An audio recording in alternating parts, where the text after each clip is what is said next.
10ই মহরম মুসলিম মিলাদের মহান জাতীয় ইমানি শহীদ দিবস।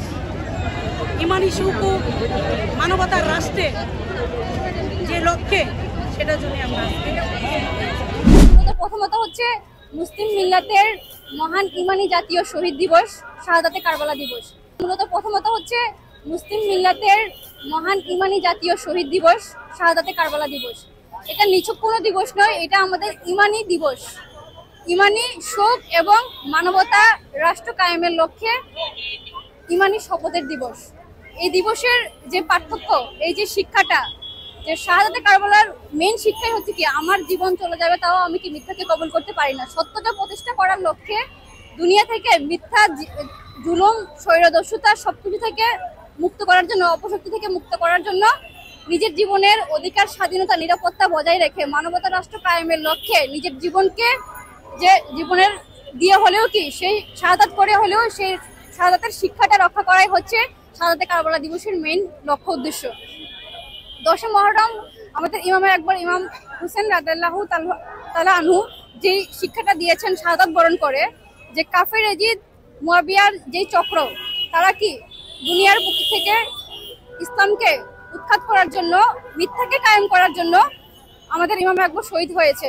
তো এই শিক্ষাটা ইমাম আকবরের শহীদ হওয়া মানে কি আমাদের কাছে কি সর্বোচ্চ কষ্ট, সর্বোচ্চ ত্যাগ, এবং সেই সাথে সাথে সেই ইমানি শোকটার সাথে সাথে কি সেটা কেন করেছেন সেই লক্ষ্য উদ্দেশ্য বাস্তবায়ন করার লক্ষ্যেই হচ্ছে আমাদের আজকের যে ইমানি শপথ, মানবতা রাষ্ট্র কায়েম করার লক্ষ্যে আমাদের সেই দিবসটা আমরা পালন করছি। মিলাদের ইমানের ইমাম যিনি আমাদেরকে দিশা দান করেছেন, সত্য দান করেছেন এবং মিথ্যাও চিনিয়েছেন, সেটা নিয়ে আমরা আজকে উপস্থিত হয়েছি। যেটা আমাদের আজকে মহরম, 10ই মহরম মুসলিম মিলাদের মহান জাতীয় ইমানি শহীদ দিবস। ইমানি সুকু মানবতার রাষ্ট্রে যে লক্ষ্যে সেটার জন্য আমরা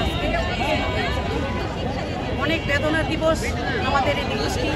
কারণ এই বেদনার দিবসে একটাই আমাদের ইমামে আকবরের চাওয়া পাওয়া ছিল যে রাষ্ট্রের সকল মানুষ তার মহব্বত, আদর্শ নিয়ে বেঁচে থাকবে, কোনো খুন, জুলুম, বর্বরতা থাকবে না, কারো মহব্বত কারো উপরে চাপিয়ে দিবে না। সেই লক্ষ্য উদ্দেশ্য নিয়ে আমরা আজকে সমবেত হয়েছি। তো আমাদের ইমামে আকবরের দেওয়া জীবন ব্যবস্থা যেটা ছিল যে সত্য, সুবিচার, মানবতার অধিকার কায়েম করবে, মিথ্যা, জুলুম, বর্বরতা উৎখাত হবে। সেটা কার মাধ্যমে? সকল মানব মণ্ডলীর মাধ্যমে। কারণ ধর্ম, রাষ্ট্র, বিশ্বাস যার যার, ধর্ম, বিশ্বাস যার যার, রাষ্ট্র, দুনিয়া সবার। এই জন্য সবার আদর্শ, নীতি, মহব্বত সব কিছু নিয়ে সবাই চলবে। কারো মতপথ কি কারোর উপরে চাপিয়ে দিবে না। সেই জীবন ব্যবস্থাকে আজকে আমরা দেখতে পাই, জানতে পাই। মুয়াবিয়া কাফের এজিদের যে দালালরা, সেই দালালরা আজকে বলতেছেন মহরম বলতে কোনো কিছু নাই। তাহলে আমাদের ইমামে আকবর শহীদ শাহাদাত বরণ যে করলেন, কেন করেছিলেন? মিথ্যার জন্য না সত্যের জন্য? সেটা বুঝতে হবে সকল মানবমণ্ডলী। কারণ আমাদের ইমামে আকবর সত্যের জন্য কি জীবন দিয়েছেন, মিথ্যাকে উৎখাত করার জন্য সকল মানবমণ্ডলীর কাছে সেই আহ্বান আমরা জানিয়ে দিতে চাই, বুঝিয়ে দিতে চাই। একমাত্র আল্লামা ইমাম হায়াত আলাইহির রহমায় বলেছেন যে আমাদের ইমামের আকবরের দেওয়া জীবন ব্যবস্থাই সত্য, আর মুয়াবিয়া কাফের এজিদের জীবন ব্যবস্থাই ছিল মিথ্যা, বর্বরতা, জুলুম, অন্যায়, অবিচার।